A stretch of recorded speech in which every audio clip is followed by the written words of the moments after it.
Scott Mat, lucunya, Menteri Pendidikan bukan susun kurikulum, malah disuruh membangun. Kita bisa merenovasi 22.000 sekolah di Indonesia yang statusnya rusak ringan, rusak sedang, rusak berat. Bahkan itu bukan rusak ringan, sedang dan berat. Semangatnya inilah akan dialihkan. Inilah dia, ya, untuk inilah dia masyarakat semangat yang mau dibawa dari Inpres nomor 1 tahun 2020. Itu semangatnya. Itu kata dia. Sampaikan itu pada 2,5 juta pekerja konstruksi yang kehilangan pekerjaan. Sampaikan ke mereka. Sampaikan itu pada pekerja-pekerja di TVRI dan RRI yang sistem kontrak. Sampaikan itu pada mereka. Tapi ngomongnya lihat matanya. Dan katakan pada mereka, ini efisiensi untuk kita semua. Baik. Lalu mereka akan tanya, kenapa saya di PHK? Anggaran yang sebesar 20 triliun rupiah itu yang untuk merenovasi sekolah.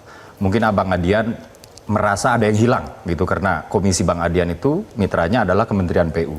Itu kemudian anggaran tersebut digeser ke Kementerian Dikdasmen. Sehingga mungkin di situ kelihatannya oleh Komisi Abang Adian, wah ini anggarannya kemana nih? Seolah-olah itu dibatalkan. Enggak dibatalkan.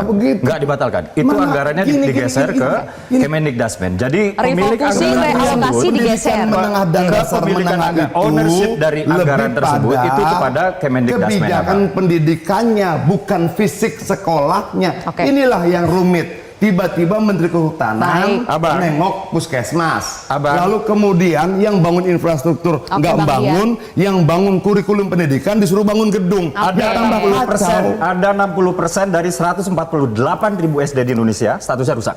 Ya, ada 48% dari 42.000 SMP di Indonesia statusnya rusak. Dan ada 35% ya dari 28.000 SMA garis miring SMK juga statusnya rusak. Kita bayangkan ketika saya bilang rusak, ini sampai anak-anak itu nggak bisa ke toilet loh, nggak bisa ke toilet.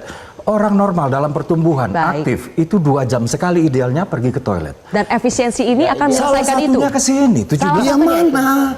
Renovasi sekolah Bang Adian. Iya, renovasi termasuk gini, Kementerian Pendidikan Dasar dan Menengah itu untuk menyusun kurikulum pendidikannya, bukan untuk bangun gedung. Itu adanya di Kementerian PU.